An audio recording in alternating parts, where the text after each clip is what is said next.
having a discussion between two Grand Chiefs for the North and the South today in Manitoba. And I want to thank both Grand Chiefs for joining me and for joining us. I think there's a lot of people who want to hear from you. And I want to thank all the media who have joined us. And thank you to Caitlin from SEO for helping us behind the scenes with logistics. And I'm going to just invite I'm going to just let you know how this is going to work, actually.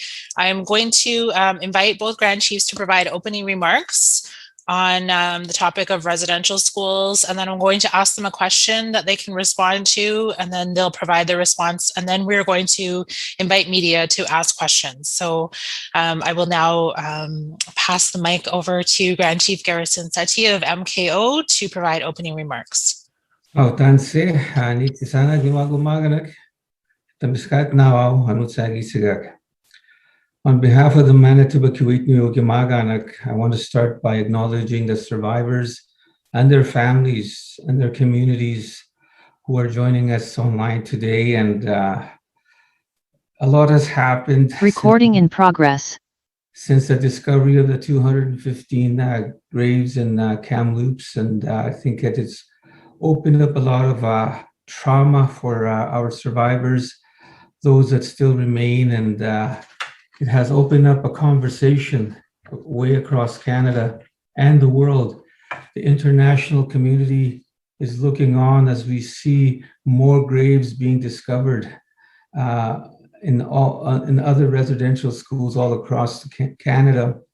So, of course, we are all filled with sadness as we think about the people in Keewatinowi, Saskatchewan, who has revealed that there are more graves that are found, 751, I believe.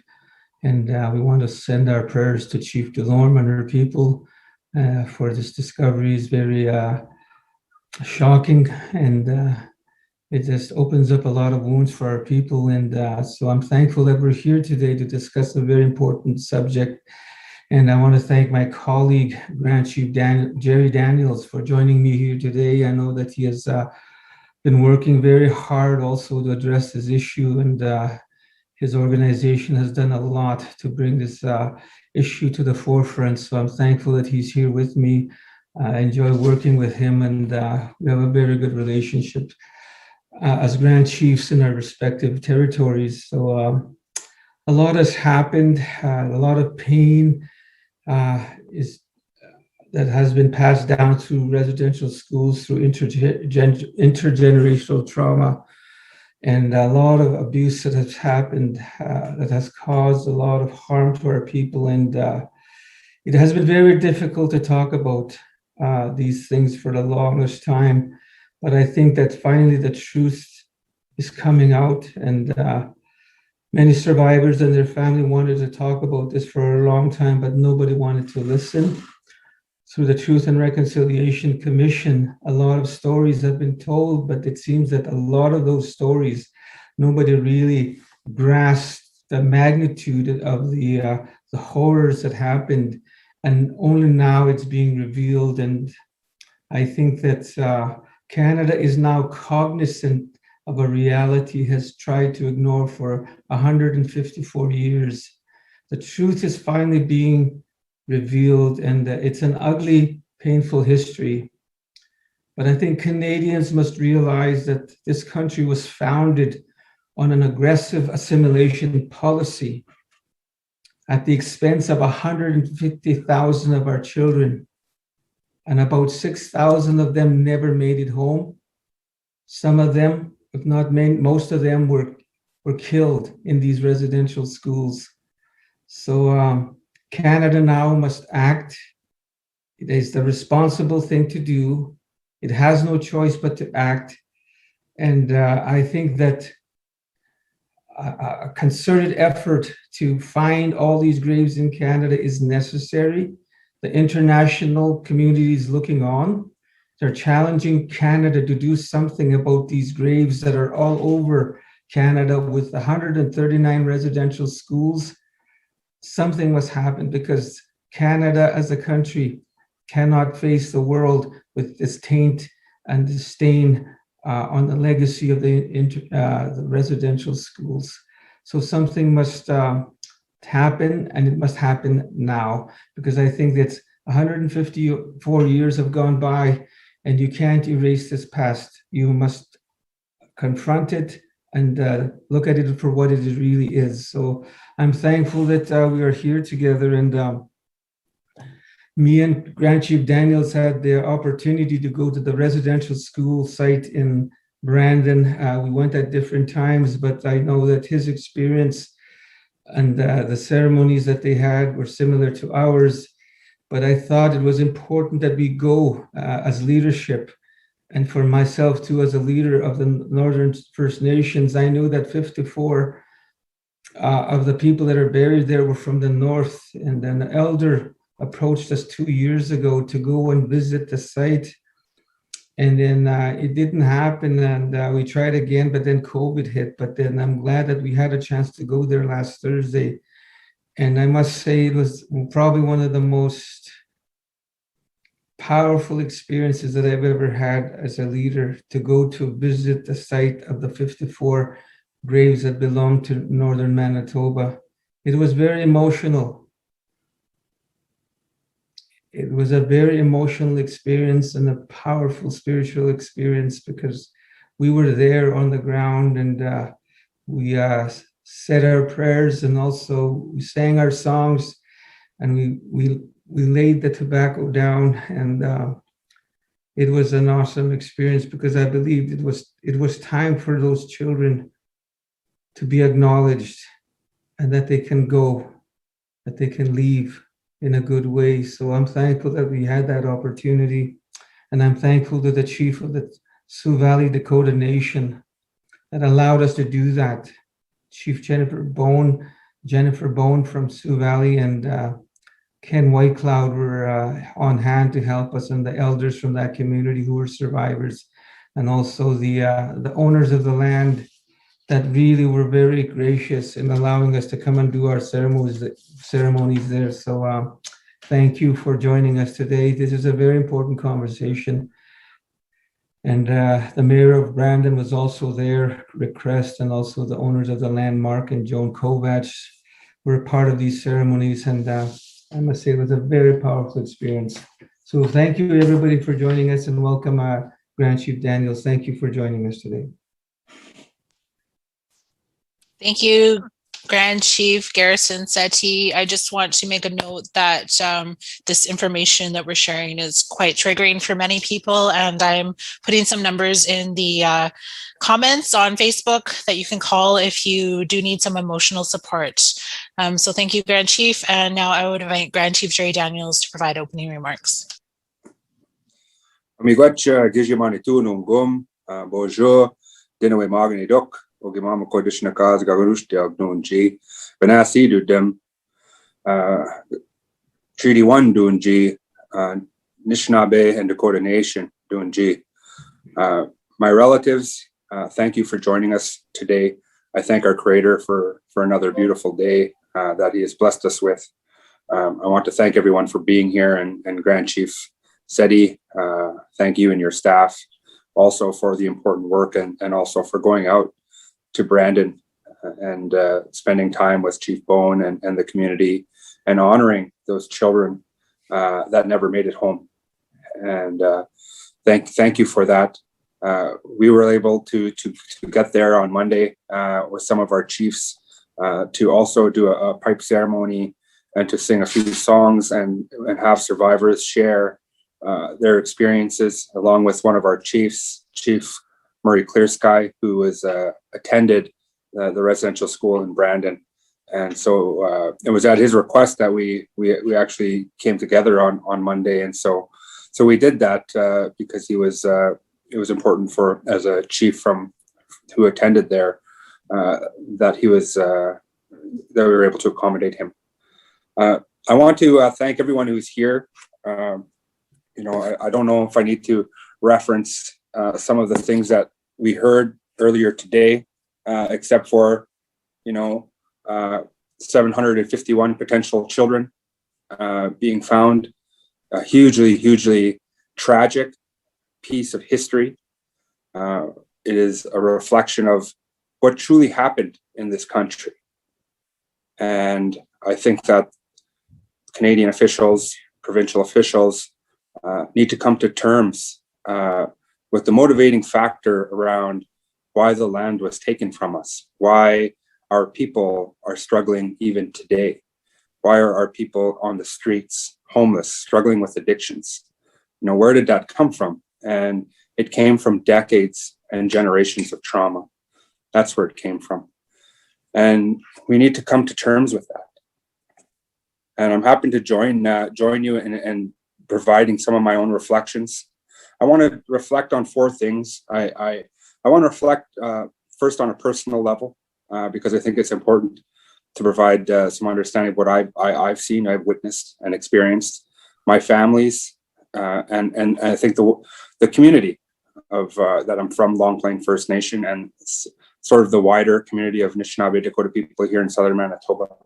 And I think also for the world, I think it's important that the world reflects on what exactly happened here, because we are talking about genocide of a people, the killing of children, and then the hiding and denying of the truth. That is what the record shows as it relates to Canada and its treatment of Indigenous children over the last 200 some years. On a personal level, when I was very young, my aunties, three of my aunties, had shared with me what had happened. And I spent many years with my grandparents, and, they never really spoke to us in the language, but every time my grandmother would answer the phone, she would always answer in the language, and she would speak in the language. And me and my cousins, we would pick up on some of the more used language, like "ayi" and certain things that they would tell us when they were speaking to us. And what we later found out was that they were told, my grandmother and my grandfather, that we would be better off without the language, and that we wouldn't have to experience the kind of treatment that they experienced. And it was for those reasons that my mother and several of her sisters and brothers did not have the language, and were unable to share it with us from a very widely used perspective, although they did use it a little bit, and we still do as much as we can. And so that has had a great impact. My grandparents and my aunties were abused in these schools very traumatically, and we were told, I remember when we were in grade school, I think grade 6, myself and many of our classmates were told about what had happened. My auntie was a language teacher, my oldest, and she would tell us about some of the experience she had. And at the time, we didn't quite understand that, except for to know that it was a part of why things were as they were, or why there was a great deal of division sometimes, and misunderstanding and conflict within the family and between family members.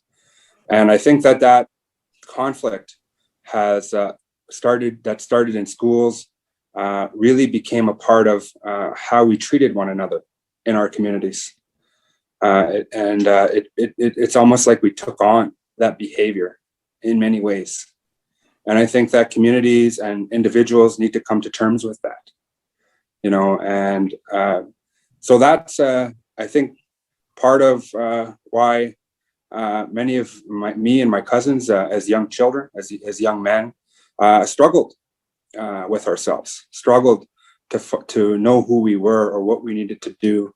And we sort of kind of went through our lives like that. And many of my cousins ended up in jail, or ended up in addictions, are still struggling, and have lost their children because they have an inability to look out for their safety in many ways. And so that is the impact that residential schools have had, and I'm thankful that my grandma and my grandfather and my aunties are still alive to tell that story.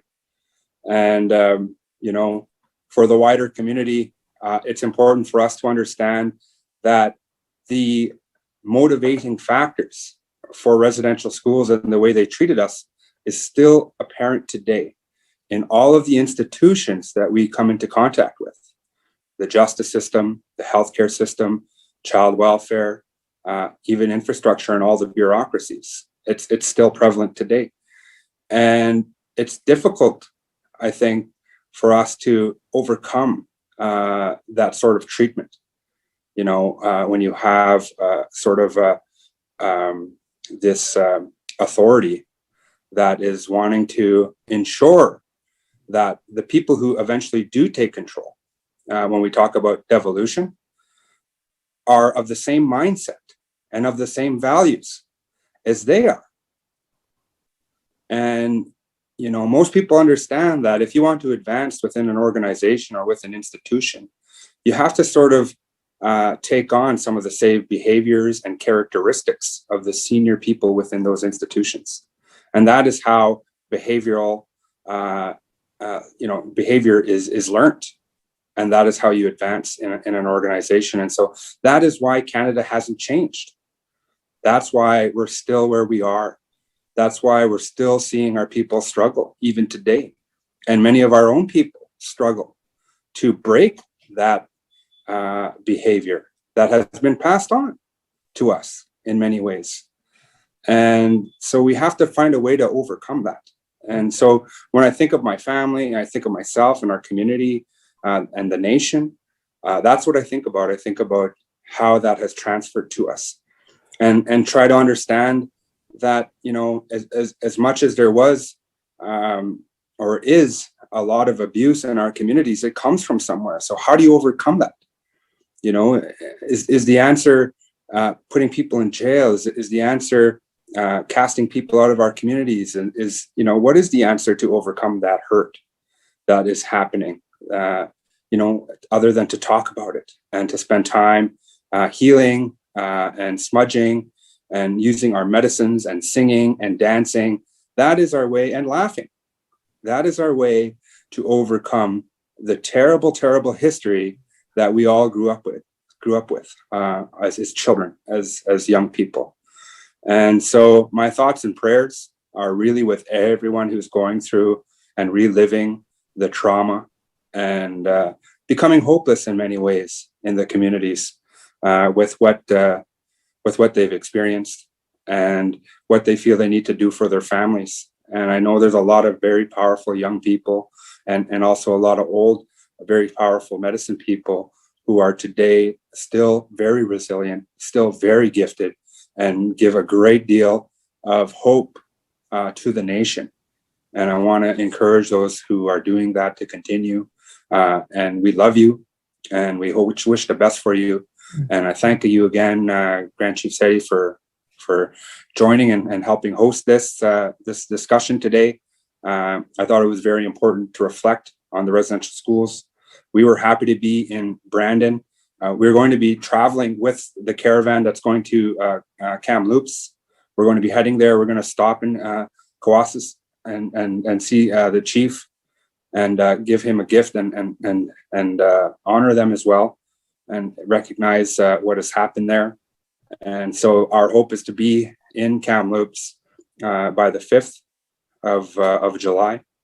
And so I think that we also want to go to all of the residential schools here in southern Manitoba and start to really bring out the characteristics of what exactly happened in every single one of those sites. And we ask the community, the wider community, to join us in prayer. Smudge yourselves, keep yourselves as you prepare to deal with the enormous amount of truth that Canada is going to face in the coming months, years, and decades. So with that, I thank you. I say miigwech kikit.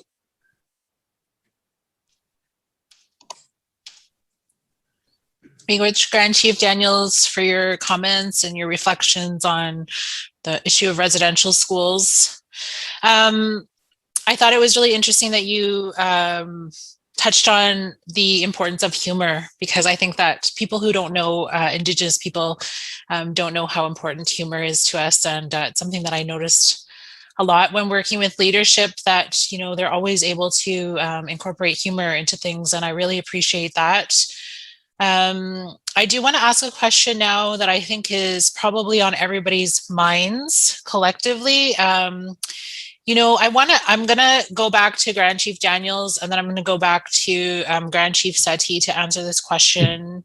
But I want to know, you know, what are you both thinking about what needs to happen next? Thank you, Melanie, for the question. It's not an easy answer. I think that Canadians need to come to terms with the true history. That's the first thing that needs to happen. They need to sincerely apologize, and I sincerely take responsibility for what happened. I think when leaders in the country are denying that this is a genocide, that's a problem. That's a problem for us to move forward, because you have to take a hard look at the institutions that we have built and how these institutions are continuing to perpetuate the values and perspectives that were really the reason for the residential schools. It wasn't simply just to kill the Indian and the child. It was to kill the nation. It was to kill and take the land. That's what it was about.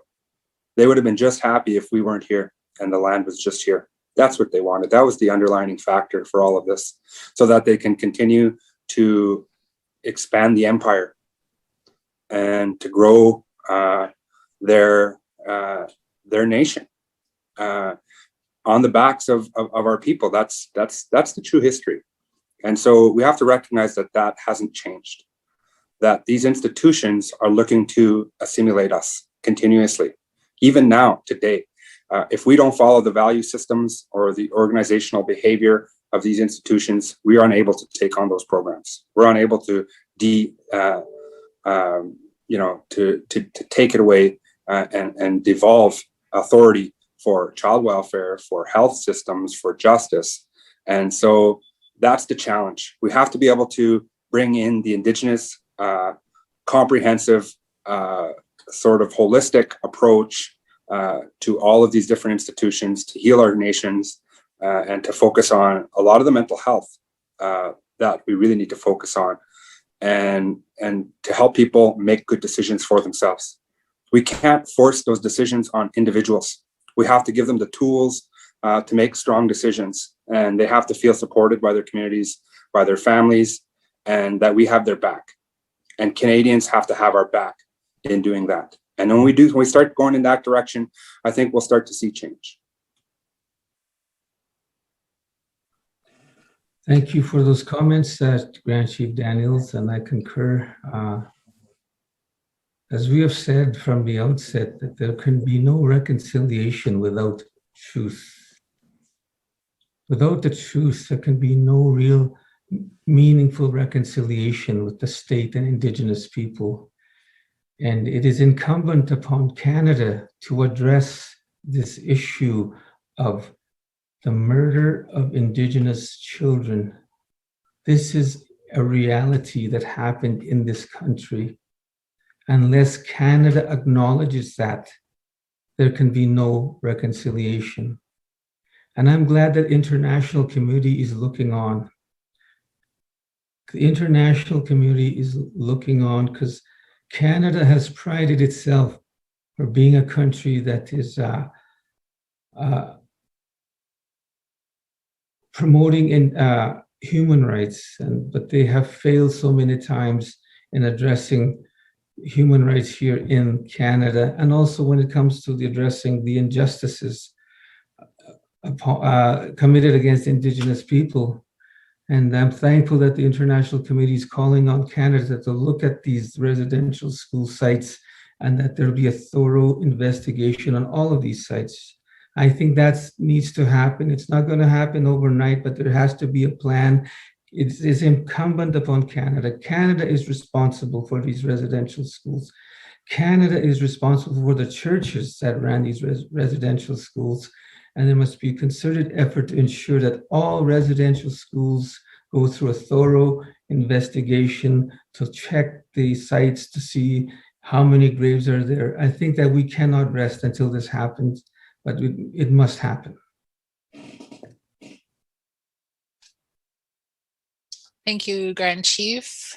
I'm now going to invite the media to ask their questions. I have a few media here who have indicated that they do have questions for the Grand Chief. So I'm going to start going through and calling on them. So I'm going to go to Dylan from the Winnipeg Free Press first. So Dylan, if you'd like to ask your question or questions, please go ahead. Hi, Dylan. Hi. Thanks, everyone. It means a lot to hear from you on such a difficult day. I just wanted to start by asking Chief Daniels about Manitoba children that were sent to Cowessess. Chief Delorme just an hour ago was talking about a system where it didn't really matter about the provincial border, but that the Catholic kids in Southwest Manitoba would have been sent to Cowessess, that the Protestant kids in that area would get sent to Bertel, even if they were from Saskatchewan. I'm just wondering if you've heard anything about that, if that resonates with what the communities have said. Yeah, we certainly have had citizens that were in Saskatchewan, and I think that it was simply a matter of if the transportation was there, if it was a timing reason, and it wasn't really, none of it was really to if it was beneficial to the family in any way or anything like that. It was really just about logistics for, I think, the people who were taking our children to these places. And yes, we are aware that we have citizens that were there that were throughout Saskatchewan. I have cousins that were in Saskatchewan in different residential schools. And we are in the process of really stitching together that story of what exactly happened in southern Manitoba with all of our citizens who were in residential schools. And just to build on that, I realize that this is more than just Cowessess, but just given the news today with the unmarked graves, I was just curious if you happen to know which nations might have had children sent to Cowessess, or any sort of just initial moves that are being done to sort of track that.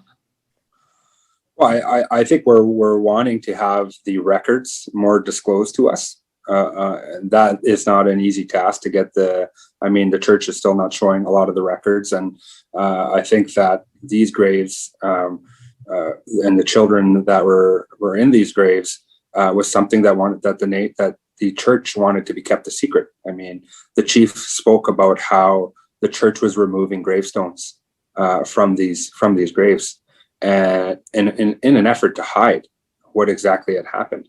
And I think that that's an action of denial that they had every intent to achieve. And that's what makes it so difficult for us, because we don't know where our family members went. One of the people who were speaking today talked about how his friend Brian went missing one day and he never seen him again. And that he would run into people in the residential schools over the years, but he never ever ran into Brian again. And so that is, I think, a reflection of how that information hasn't been made available to us in a proper way.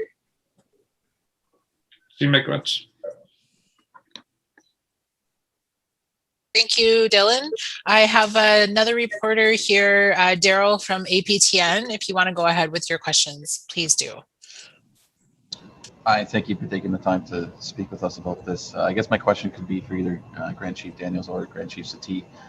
This is truly an international story. So what would you say to those who aren't from maybe North America and are from, international somewhere, about just how truly significant and painful these discoveries are and will be in the future?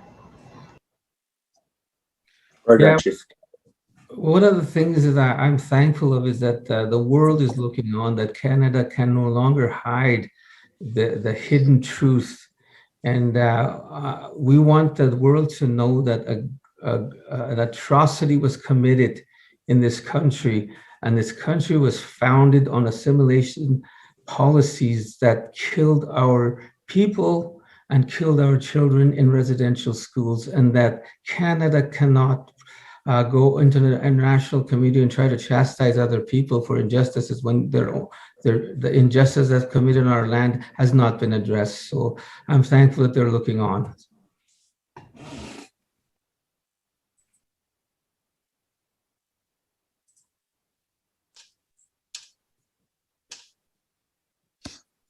Daryl, did you have any follow-up? That was my one question. Thank you. Okay. Okay, I have another reporter here. I'm going to just pull up my notes here, and I'll let you know who we're going to next. We have Kimberly from the Brandon Sun. Kimberly, you can go ahead and ask your questions. Morning, Grand Chief Settee and Grand Chief Daniels. Thank you for having me here today.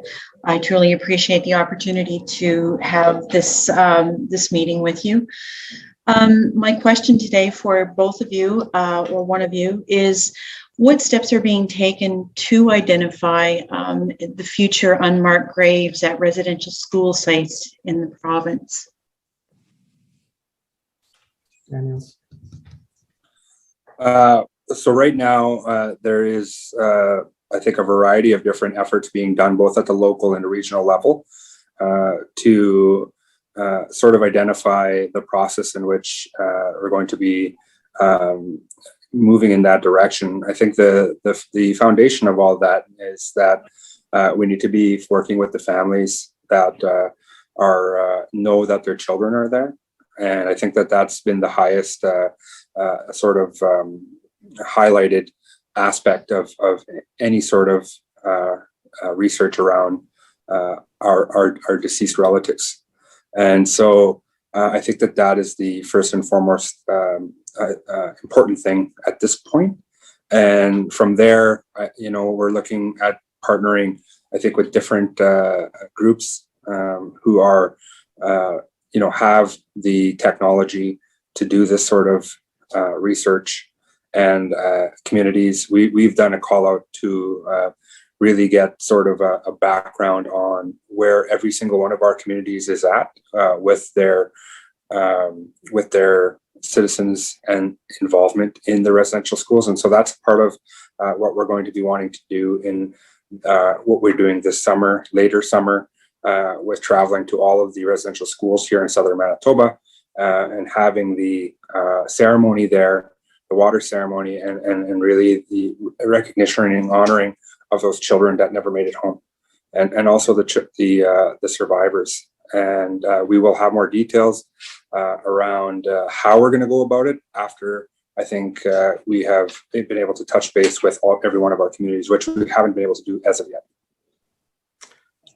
Thank you, Grand Chief Daniels. I want to add to that because you mentioned we have to collect data information from families to try to ascertain as to where their families went, and also we've written letters to the Prime Minister to start figuring out a process how we can start looking at all the residential schools in Canada. But for us in Manitoba, we need to look at all the residential schools, a thorough investigation on how we can locate a lot of these graves, because the communities are still wondering out there as to what happened to their loved ones, what happened to these children, and that has to happen. And I'm also challenging, with all due respect to the Catholic Church, which is the one that was responsible for a lot of these the real atrocities that happened were in Catholics, and they need to come forward to. The Pope has refused to apologize, but I think that the onus is on them to fund some of these activities that were needed with the government, because I think that in order for us to reconcile, they have to meet us halfway and do their part. So I'm hoping that we can figure out a way where we can do this together, working with Indigenous leadership across Canada. Thank you for that. My second question is, are you both going to Kamloops in the caravan that you described earlier, that you expect to be there for July 5th? And maybe wouldn't you mind giving just a few more details on what exactly that is going to entail? So I guess I should answer it because I did make mention to it. Grandma Shingoose and several others had stated that they wish to take a caravan from Treaty 1 to Kamloops, and we're leaving on, I think, Monday, and hoping to arrive in Kamloops on the 5th.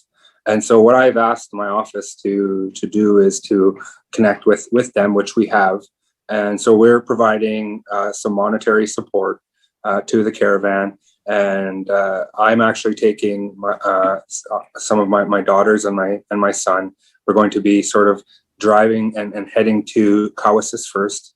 And we're going to be stopping there to meet with the chief and the community, doing a ceremony there. I think the caravan would likely join us there, but I can't speak for them specifically because I'm not sure exactly what their itinerary is.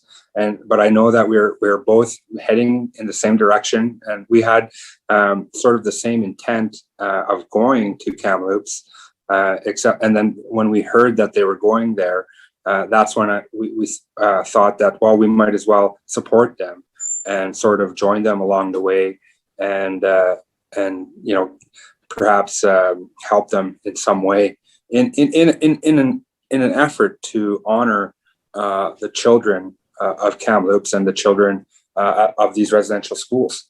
And so I wanted to be able to give some of our shirts that we had created. We created some orange shirts that had the all of the residential schools on the back, along with the dates of those schools, so that we could share our own pain with the broader nation across Canada.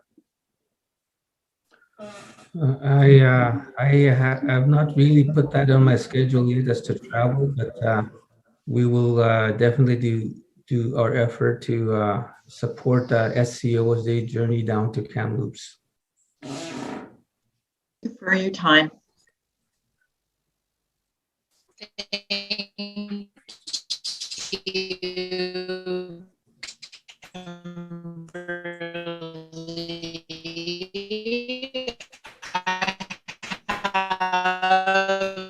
I have 2 questions or 3 questions coming from. I think anybody has different thoughts that they want to share. So the question from Jillian is that we know children from Saskatchewan were sent to the Brandon Indian Reservation. We also just heard the chief in Saskatchewan say Manitoba children were forced to attend Maryvale. Do you have any idea which communities these children would have been from? And then I'm going to, what more do you think could be uncovered, fear could be uncovered in Brandon or other former residential schools? Answer that. Go ahead, Grinch. No doubt we're still gathering data to find the information of all the Manitobans that attended the schools in Saskatchewan. And of course, we need to do more talks with some of the families, because it's the families that know their families as to where they went. And I think that's important that we start to begin that work of gathering information to find and locate where these students from Manitoba went, whether it be from southern Manitoba or northern Manitoba. And it's important that we know, because that's the first step, is gathering information and finding the location of these sites. Thank you, Grand Chief. So the next question I have is from Radio Canada, and it's from Julian. And I think he's referring to the announcement made on June 21st about the funding from the province. And his question is saying, how are the funds from Manitoba being used? And are we planning burial site research on a large scale? So I know that announcement was just made. I don't know if either of the Grand Chiefs would have any information on that. Any thoughts, Grand Chiefs? We haven't had a discussion yet with the province on exactly how we think that those funds should be utilized, although we're taking the same approach again, as I stated earlier, with the families sort of taking the lead, getting a bit of background on all of the residential schools. I think we had about 9 in southern Manitoba. And so we want to be able to get an idea of how many of our citizens had attended there, and what records we do have, so especially some of the really important, like how many people were there. There's health records that are associated with all of these places, and so we want to be able to sort of bring that story out about what happened here in southern Manitoba. So we can't really state about how the province is rolling that out. We're happy that they are, and we hope to see a continuation of a better relationship with the province, which really hasn't been there for, I think, some time. Yeah. I think that we need to sit down together as leadership and figure out a way forward on how we can evenly distribute the funding that is proposed by the province. Ultimately, of course, we need to ensure that a lot of those resources are spent on trying to find these sites and making sure there's ground penetrated sonar systems available. But also a lot of that has to do with ensuring that the churches should be ordered to give up any documents that will help in this process. I think the church should not be able to hide anything now. I think the churches should disclose all the information that they have, that they've hidden from the public for so many years. So those are the things that I feel are very important. The churches have to disclose all the information that they've hidden from us and the general public, because it's important. In order for us to do what we need to do, those documents must be revealed. And we will ensure that the province will continue to help our First Nations in figuring out where these potential unmarked graves still exist in Manitoba. And I think that what had happened, I think, in with the churches burning down was really, really unfortunate, because there's a lot of history there, and there are records in these churches that are very important for us to tell the story. And so, I really hope that that is not a regular occurrence, that it doesn't happen at all, because it's very, very important that we get that history, and there's many historical artifacts and pages of reference that will tell the story about what happened. And we need to know that. Our children need to know that. And I think it's very important that the truth comes out for every single community and every single child. And if there's any sort of reference to our people within those churches, it's important that we have that. So I hope people are mindful of that across the nation. Thank you, Grand Chief Daniels. So those are all the questions that I have received from media. I'll just let them know that we're going to close up the discussion. So if they have any other questions, they can let me know now. And I will also ask the two Grand Chiefs if you would like to provide some closing remarks. And maybe I'll go to Grand Chief Daniels first, and then Grand Chief Settee second. Well, I just want to say thank you, Melanie, for being a great host and helping us through this. And thank you to all of the media people who are here, who are leaders and storytellers. They're one of the highest honors in our communities was the storytellers, because in the evenings we would all gather around and listen to them. And in the old days, the elders would stop telling the stories and they would pass it on to the more gifted storytellers. And they would sit there and all they would do is quality assurance to ensure that the story was told correctly. And that is how we were sort of documenting the history of our nations. And throughout the different times of the year, there was different sort of stories that kind of coincided with the spring and the summer and the fall and the winter. And they were a part of our kind of the way that we governed ourselves. And so thank you to all of you storytellers who are here, and I wish you well in your journeys and your travels. So miigwech, and thank you, Grand Chief Settee, for joining me. Miigwech. Thank you very much, Grand Chief Daniels. It's my honor to be on this particular discussion with you, and I have utmost respect for your leadership, and thank you for taking the time. I want to thank, of course, Melanie for facilitating this very important discussion. Thank you, appreciate you for that. So I want to thank the media for listening to us, because I believe this is a story that needs to be told. It's an ugly, painful history, but Canada needs to know their history. What happened? What really happened? They need to know that.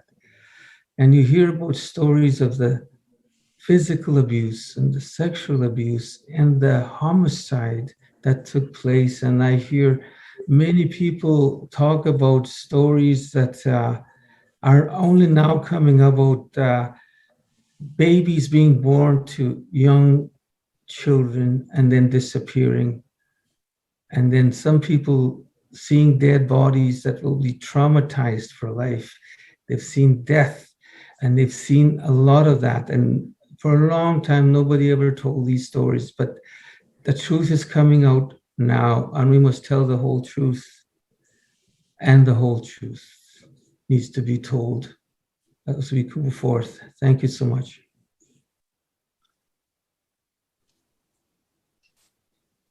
Okay, so that wraps up our conversation. I just want to give an end shout out to all the survivors and their children and their grandchildren who are listening. And, I just want to send condolences to everybody in Saskatchewan who's reeling from the news today about the loss of all those potential children, those 751 graves that were found there. We're very sad about that, and we stand in solidarity with you. Thank you, everyone, and have a good day. Thank you.